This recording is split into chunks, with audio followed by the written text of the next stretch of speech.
નમસ્તે વિદ્યાર્થી મિત્રો, આજે વાત કરીશું ધોરણ 6 અને વિષય વિજ્ઞાનના દ્વિતીય સત્રાંત પરીક્ષા જે છે આપણી વાર્ષિક પરીક્ષા તેના મોસ્ટ આઈએમપી પ્રશ્નપત્રનું સોલ્યુશન જોઈ રહ્યા છીએ. તો વિદ્યાર્થી મિત્રો, અંત સુધી આ મારું સંપૂર્ણ વિડીયો જોવા નમ્ર વિનંતી છે.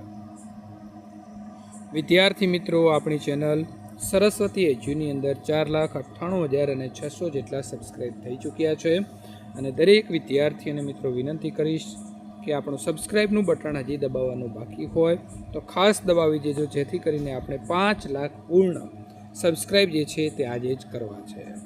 તો દરેક વિદ્યાર્થી મિત્રોને વિનંતી છે, તો ખાસ મિત્રો સબસ્ક્રાઈબનું બટન દબાવવાનું ભૂલશો નહીં. વિદ્યાર્થી મિત્રો, હવે જોઈશું આપણે દ્વિતીય સત્રાંત પરીક્ષાનો પહેલો પ્રશ્ન છે. પ્રશ્ન આપણો કંઈક એવો છે કે પારદર્શક કે અપારદર્શક વિશે પદાર્થો ઓળખવાના છે.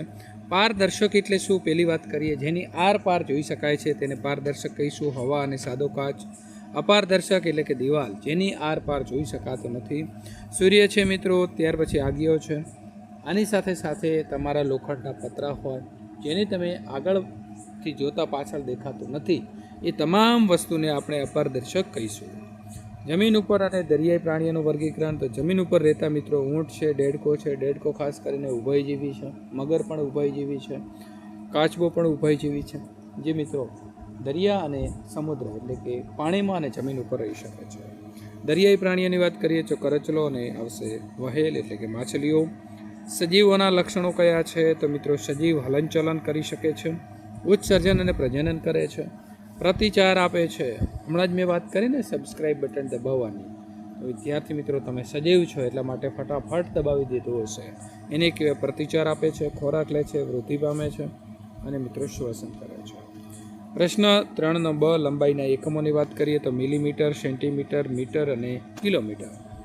1 મીટર બરાબર 100 સેન્ટીમીટર અને 1 કિલોમીટર બરાબર 1000 મીટર થશે.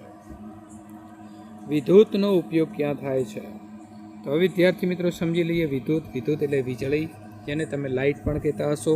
તો લાઇટ, પંખા, એર કન્ડિશનર ચલાવવા માટે, ફ્રીજ અને ટીવી ચલાવવા માટે, ઉદ્યોગોની અંદર મશીન ચલાવવા માટે લાઇટનો ઉપયોગ એટલે કે વિદ્યુતનો ઉપયોગ કરવામાં આવે છે. પ્રશ્ન નંબર 3 અને 4 સમજાવો. હવા મિશ્રિત છે અથવા મિશ્રણ ધરાવે છે.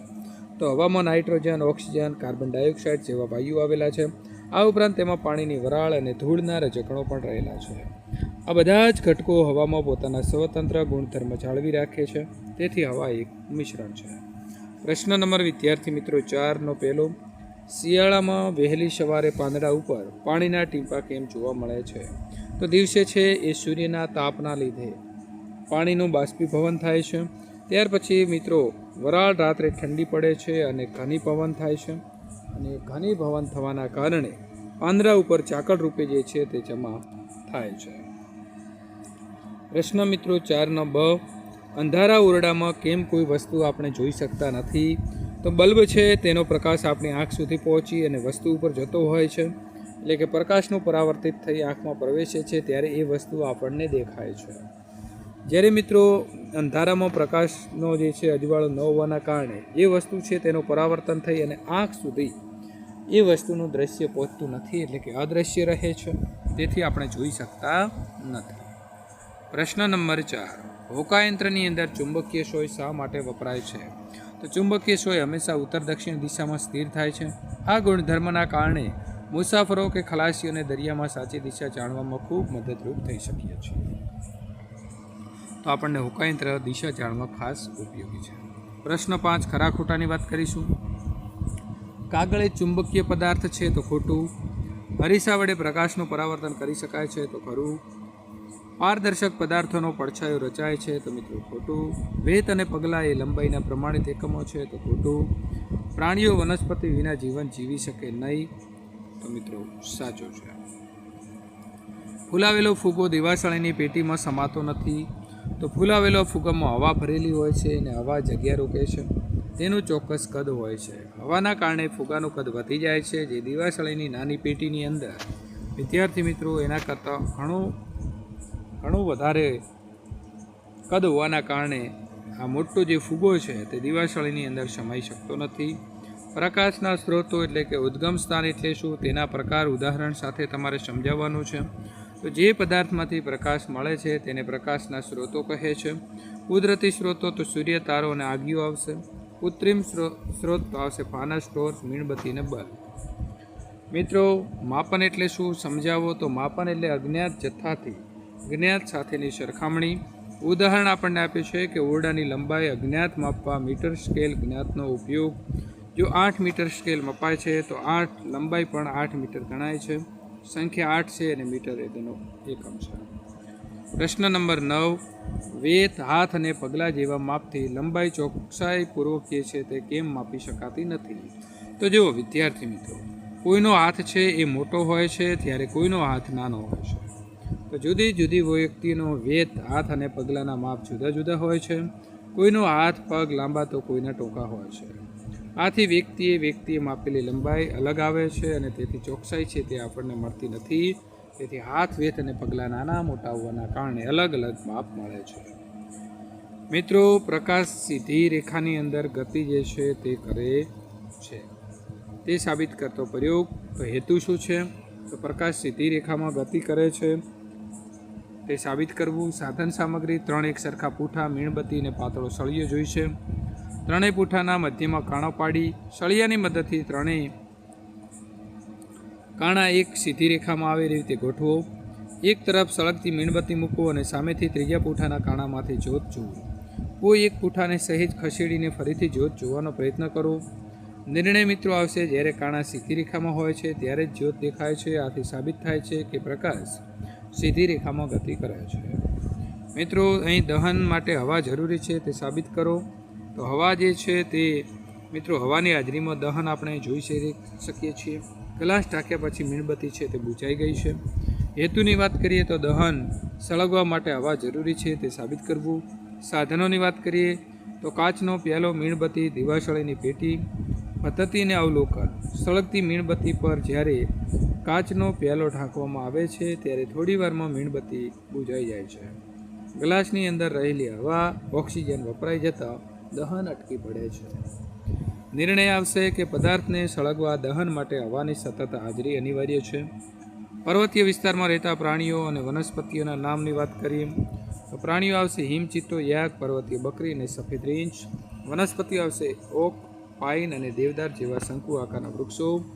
વ્યાખ્યાની વાત કરીએ વાતાવરણ તો પૃથ્વીની સપાટીની આજુબાજુ અમુક કિલોમીટર સુધી ફેલાયેલા હવાના આવરણને વાતાવરણ કહેવામાં આવે છે. પ્રશ્ન 7 મિત્રો, નમૂનાઓનું નિર્માણ. હોકાયંત્ર બનાવવું હોય તો કાચનું ઢાંકણ, ચંદો, ચુંબકીય સોય, કેન્દ્ર ઉપરની ધરી અને ધાતુની ડબ્બી જોઈશે. આ કાચના ઢાંકણવાળી એલ્યુમિનિયમ કે પિત્તળની ડબ્બી હોય છે. તેમાં દિશા અંકિત કરેલા વર્તુળાકાર ચંદો અને કેન્દ્ર પર ફરતી ચુંબકીય સોય હોય છે. હોકાયંત્રને ફેરવી ચુંબકીય સોયના ઉત્તર ધ્રુવ ઉપર ચંદન ઉત્તર દિશા એન સેટ કરી સાચી દિશા જાણી શકાય છે. વિદ્યુત કોષ બનાવવા માટે મિત્રો જસતના પાત્રમાં રાસાયણિક પદાર્થો ભરેલા હોય છે. ઉપર ધાતુની ટોપી ધન અને નીચેની સળંગ તકતી ઋણ ટર્મિનલ હોય છે. સંગ્રહિત રસાયણો વીજળી ઉત્પન્ન કરે છે અને રસાયણ પૂરું થતાં નવો કોષ નાખવો પડે છે.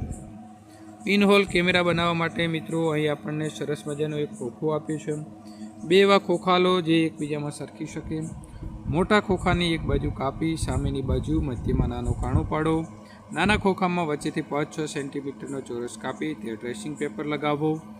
નાના ખોખાને મોટા ખોખામાં સરકાવો. ડ્રેસિંગ પેપર અંદર રહે તેવી રીતે. લોખંડના ટુકડામાંથી ચુંબક બનાવવું હોય તો શું મિત્રો બની શકે? તો તમારે એક લોખંડની પટ્ટી લેવાની છે અને ગજિયા ચુંબકને એક ધ્રુવ જે કોઈ પણ એક ધ્રુવ છે એને પટ્ટીને મિત્રો એક છેડેથી બીજા છેડે સુધી ઘસવાનો છે ઉંચક્યા વગર. ચુંબક ઉંચકીને ફરીથી તે ધ્રુવને પહેલા છેડે સુધી લાવો અને દિશામાં ખસેડો. આ ક્રિયા 30 થી 40 વખત કરવાથી લોખંડની પટ્ટી છે તે ચુંબક બની જાય છે. વક્રરેખાની લંબાઈ માપવા માટે શું કરવાનું છે? તો એક દોરી લેવાની છે અને દોરીને એના પ્રમાણે માપી લેવાની છે. ત્યાર પછી એને સીધી કરીને મિત્રો સ્કેલ વડે એને માપવાની છે. ચુંબકના ધ્રુવ જાણવા માટે શું કરશો? તમારા જોડે ચુંબક છે અને કયો ધ્રુવ છે જાણવો છે તો ચુંબકને મધ્યમાં દોરી બાંધી મુક્ત લટકાવો. તે સ્થિર થાય ત્યારે જે છેડો ઉત્તર દિશા તરફ હોય ઉત્તર ધ્રુવ અને દક્ષિણ દિશા તરફ રહે તે દક્ષિણ ધ્રુવ કહેવાશે.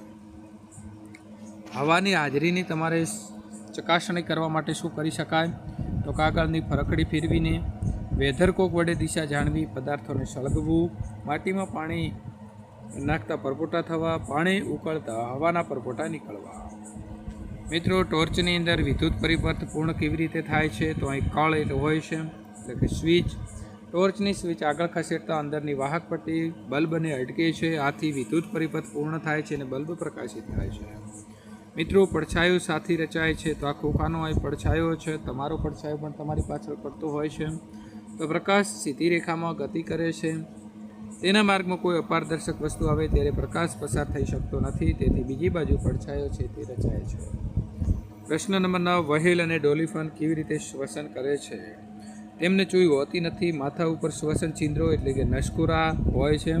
પાણીની સપાટી ઉપર આવી તે હવા ખેંચે છે અને લાંબા સમય સુધી શ્વાસ વિના પણ એ પાણીની અંદર મિત્રો રહી શકે છે. તો સંપૂર્ણ આપણું પ્રશ્નપત્રનું સોલ્યુશન પૂર્ણ થાય છે. મિત્રો, ખાસ સબસ્ક્રાઈબનું બટન દબાવી વિડીયોને લાઇક કરવાનું ભૂલશો નહીં.